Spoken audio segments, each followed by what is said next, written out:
ಇನ್ನು ಪ್ರಧಾನಿ ನರೇಂದ್ರ ಮೋದಿ ಅವರು ದೀರ್ಘಾವಧಿಯ ಪ್ರೈಮ್ ಮಿನಿಸ್ಟರ್ ಅನ್ನುವ ಹೊಸ ದಾಖಲೆಯನ್ನು ಇವತ್ತು ಬರೆದರು.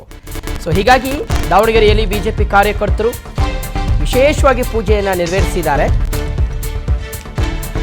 ದೇಶದಾದ್ಯಂತ ಬಿಜೆಪಿ ಕಾರ್ಯಕರ್ತರು ಸಂಭ್ರಮವನ್ನು ವ್ಯಕ್ತಪಡಿಸ್ತಾ ಇದ್ದಾರೆ. 4399 ದಿನಗಳನ್ನು ಇವತ್ತು ಪೂರೈಸಿದ್ದಾರೆ ಪ್ರಧಾನಮಂತ್ರಿ. ಓಕೆ, ಸೊ ನಗರದ ನಿಟ್ಟುವಳ್ಳಿ ದುರ್ಗಾಂಬಿಕಾ ದೇವಾಲಯದಲ್ಲಿ ಪೂಜೆಯನ್ನು ಮಾಡಿದ್ದಾರೆ ಬಿಜೆಪಿ ಕಾರ್ಯಕರ್ತರು. ಪ್ರಧಾನಿ ನರೇಂದ್ರ ಮೋದಿ ಪರವಾಗಿ ಘೋಷಣೆಗಳನ್ನು ಕೂಗಿದ್ದಾರೆ, ಸಿಹಿ ಹಂಚಿದ್ದಾರೆ, ಸಂಭ್ರಮವನ್ನು ವ್ಯಕ್ತಪಡಿಸಿದ್ದಾರೆ. ಕೋವಿಡ್, ಯುದ್ಧ, ಉಗ್ರರ ಉಪಟಳ ಎಲ್ಲವನ್ನೂ ಸಹ ನರೇಂದ್ರ ಮೋದಿ ಅವರು ಎದುರಿಸಿದ್ದಾರೆ, ದೇಶವನ್ನು ಕಾಪಾಡಿದ್ದಾರೆ.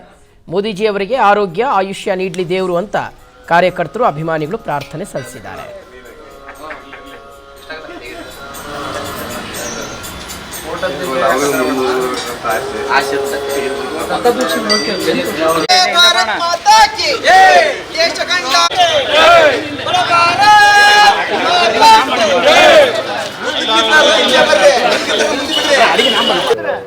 ದಾಖಲೆ ಸೃಷ್ಟಿ ಮಾಡಿದ್ದಾರೆ ನರೇಂದ್ರ ಮೋದಿ.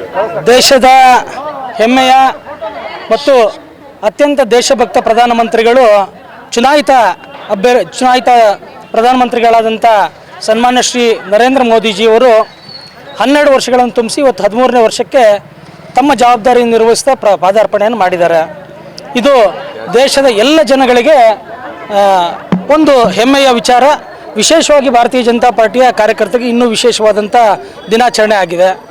ಈ ಸಂದರ್ಭದಲ್ಲಿ ನಾವು ತಾಯಿ ದುರ್ಗಮ್ಮನಿಗೆ ಪೂಜೆ ಮಾಡಿಸ್ತಾ ಈ ದೇಶದ ಪ್ರಧಾನಮಂತ್ರಿ ನರೇಂದ್ರ ಮೋದಿಜಿಯವರಿಗೆ ಆಯುಷ್ಯನ್ನು ಮತ್ತು ಆರೋಗ್ಯವನ್ನು ಇನ್ನೂ ಹೆಚ್ಚಿನದಾಗಿ ಕೊಟ್ಟು ಈ ದೇಶದ ಜವಾಬ್ದಾರಿಯನ್ನು ಮತ್ತೆ ಮುನ್ನಡೆಸುವಂಥ ಜವಾಬ್ದಾರಿಯನ್ನು ಜಾಸ್ತಿ ಕೊಡಲಿ ಅನ್ನೋ ಕಾರಣಕ್ಕೆ ನಾವು ಇವತ್ತು ಪೂಜೆನ ಹಮ್ಮಿಕೊಂಡಿದ್ವಿ. ಇಡೀ ರಾಜ್ಯದಲ್ಲಿ ಇದನ್ನು ಇಡೀ ದೇಶದಲ್ಲಿ ಎಲ್ಲ ಕಡೆಗೂ ಮಾಡ್ತಾ ಇದ್ವಿ.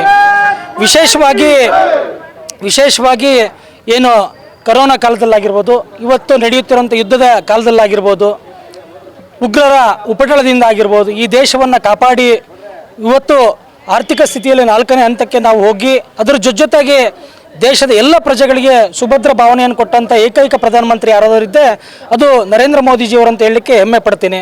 ಅಷ್ಟೇ ಅಲ್ಲ, ವಿಶ್ವದ 32 ರಾಷ್ಟ್ರಗಳು ತಮ್ಮ ಅತ್ಯುನ್ನತವಾದಂಥ ರಾಷ್ಟ್ರ ಗೌರವದ ಪ್ರಶಸ್ತಿಗಳನ್ನು ಸಹ ನರೇಂದ್ರ ಮೋದಿಜಿಯವರು ಕೊಟ್ಟಿದ್ದಾರೆ. ಈ ಥರದ ವಿಶ್ವ ನಾಯಕನಿಗೆ ಇವತ್ತು ಇನ್ನೂ ಹೆಚ್ಚಿನ ಆರೋಗ್ಯ ಸಿಗಲಿ ಅಂತ ನಾವೆಲ್ಲ ಪೂಜೆ ಮಾಡ್ತಿರೋದು ಕೂಡ ನಮಗೆ ಸಂತಸದ ವಿಷಯ ಆಗಿದೆ.